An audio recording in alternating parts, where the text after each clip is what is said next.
Okay, so here we are in the back room, and this has changed more than in the other room, as anyone who's seen the last video will note.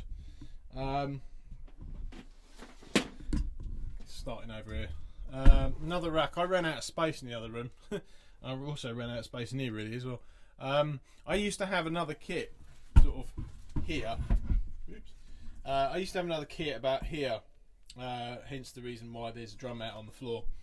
But I took that down recently because I was just struggling for space with regards to trying to do reviews and things and videos. So I took that down, and I actually like it a whole lot more now anyway. So, but anyway, it's the SQ2 toms, the 8 and the 10 in there.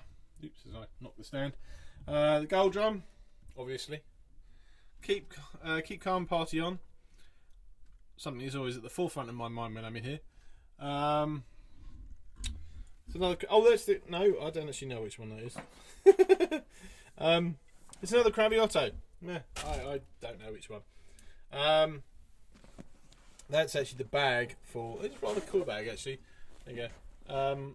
For my Provenance snare drum, which is actually currently on the kit. So, the Lane Gladstone box, which is now in there, and another shout out to Joe Kenny because he's a top bloke, and all check out bangoboom.com I think it is. There's the Craviotto Copper Mist drum, which I got from Joe, and is very, very cool because it's a one-off, and I like one-offs.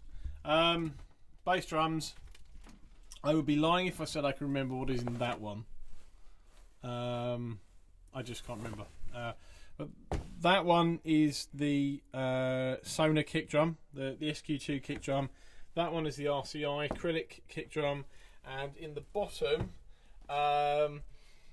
would normally be the Craviotto kick, but obviously isn't. I forget what's in there. It might be the Slingland kit actually, which I will have to do a video on at some point because it is far too cool to not do a video on.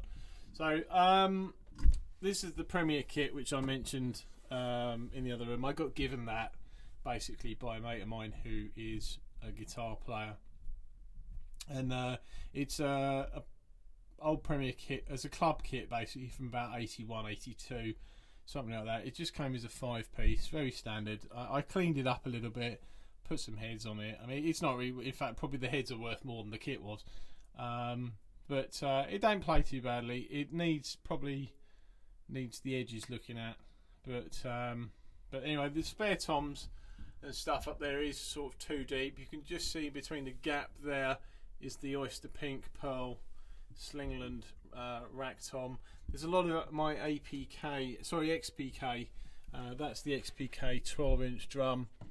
You've got some Craviotto hoops at the back there for the gong drum. That's I've got about 3 kits. Well, there's at least 3 kits in here, which I regularly use and I chop and change between. So the Sona is one of them.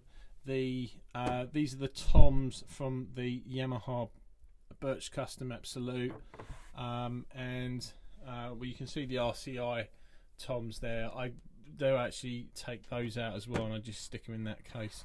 I happened to use the Yamaha last weekend. So this is the XPK bass drum. This is just some duvets just to pad out and absorb some of the sound. Now I've got 2 bass drums there. One of them came with the kit that I mentioned, and the other one I bought off of eBay for 30 quid last year because I just fancied for a bit of a laugh 2 bass drums. I can't play 2 bass drums, but I thought it was dirt cheap, and I thought, oh, I don't mind paying the money for it. So I got that. They're slightly different. I mean, if I was going to be really funny about it, I could change out the spurs and the bass drum claws, but it's never going out of the house, so it doesn't really matter. But it was kind of fun. I had it set up in here a while back as 2 bass drums. It was kind of fun. It's only a 12, 13, 16, 222 setup, so but yeah, it's a bit of fun, nothing else. The Heyman gold ingot there, it's 2216. I used that a while back. That's the floor tom for the XPK, and behind that cymbal, the cymbals there, the Pylo cymbals, is the bass drum for the Birch Custom Absolute. I've been doing some recording in here for a mate of mine recently, just some silly demo stuff. So there's cymbals littered around. This is by far my favourite ever 6-inch splash. It's a Byzance, a Meinl Byzance 6-inch splash. Possibly one of the splashiest cymbals I own, which might sound a bit daft, but if you pick up maybe 10 splash cymbals, not all of them will be equal. This is a 10-inch K, brilliant finish. I got this second hand, and the odd thing with this is that my 8-inch K normal finish splash, for years and years, I've had it since, I must have had it 16 years or so, and up until I got this probably about 5 years ago, it was the splashy, it was my ideal splash cymbal sound. I thought it was absolutely wonderful and absolutely perfect. And then, oddly enough, I bought that 10, which I thought should be really a little bit heavier in sound, and in fact it's more splashy than the 80s. It sounds wonderful. So, but anyway, that's a K ride there. What's behind it? Oh, 505 heavy ride. Oh, okay, Bosphorus Turk series ride. That's quite dry, it's quite cool. And that's the Benny Greb Stand Crash ride. That's a 22 with 3 rivets in it. That's quite cool, quite like that. I know he uses it sort of a lot as a crash, and it works very well as that. It's quite thin, but anyway, moving on. That bottom bass drum case there is actually more of a spares box. It's got just loads of stuff in it. More bass drum heads. These are 24s. These are 24s actually. Otello, that's a 26, and that's the Heyman red bass drum. That's a 2614. That will be, I think this is the Janista. Yeah, right. So this is a 2418 Janista, and that is the Celestial 2216, I think, bass drum. Yet more bass drum heads at the top. I don't have a fetish for bass drum heads or anything. I just seem to have rather a lot of them knocking around while the camera gets caught up. Yeah, so yeah, I don't quite know why I've got so many all of a sudden, but I do. So the rack over in the back there is really just it's getting caught up in the light, unfortunately. But that's basically it's mainly floor toms for some reason. Yeah, it's just mainly floor toms. The XBK is the sort of winey coloured one. The Sling and Pink Oyster Pearl. You've got the Sonar one at the bottom. You've got the two sort of right where the end of my finger is sort of poking. Are the two Heyman gold ingot 16 floor toms. And there's some other bits and pieces in the corner. I think the Sonar the Sonar SQ2 mounted tom is in there as well. I put up this little bit of a false wall at the back, so there's a couple more floor toms and things there. Just makes it easier to get all the lights and stuff in. I guess the main thing in here, actually, the one cool thing I really dig, and you can't really read it. I'll just move that around. Is I finally met Johnny Craviotto last year, and probably you won't be able to read that on there. There is a photo on the Facebook page anyway, but I got him to. That was the head from the anniversary kit, and I got him to sign it. So yeah, it's a bit of a sad moment for me, but it was quite cool and I enjoyed it. So I'm going to make no excuses for that. Cymbals on the floor there. Some 20 Paiste 20 series light hats, the 14s, and that's a prototype Dark Energy ride behind it. I got 2 prototype Dark Energy rides. There's that one, and there's the Mini Bell as well.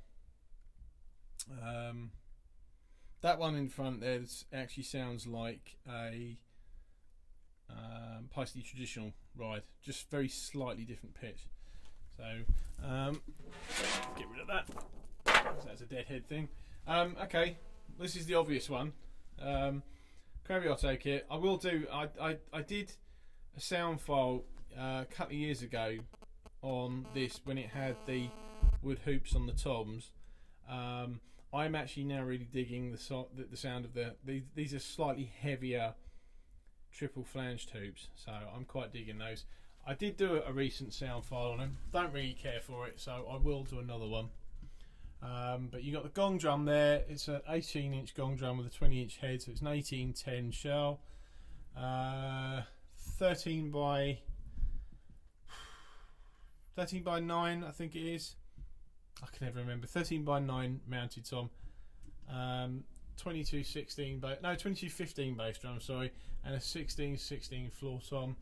And as I said, that's the Provenance Pestcon steel snare there. There's a few of my K's on there as well, and 19-inch thin dark crash, 22 Renaissance ride, which is fantastic. It's one of my favourite ride cymbals. 18-inch dark thin, 13-inch hi hats, and a 6-inch over yonder corner. The mics are the overheads are actually SE. SE Electronics are an English company. The toms, the toms basically are Audix D2 and a D4. There's an AKG D1112 on the gong drum underneath, although it's not wired in. The snare drum's got a 57 on the top and an Audix i5 on the bottom, and the bass drum has got a Audix D6 and a SE Electronics. It's an SEX1D, which obviously, if you write that down, looks like Sexy D. Blinding move on their part, but there you go. Another TV, because I can wire the computer up to that one, the laptop up. So there's my old desk there, and the stuff that I use to record drums, really. 2 Behringer ADA 8000s and a Motu 828 Mark II. But and they're all wired into each other basically. All the Behringers are wired into the Motu, so I actually don't need a mixer anymore, which is quite helpful. And then you just got some spare. Usually that's where the spare mic stands end up going, and my little spare mixer and stuff. So that's it. So there you go. Hope that was interesting without me droning on. But anyway, enjoy. And thanks for watching too.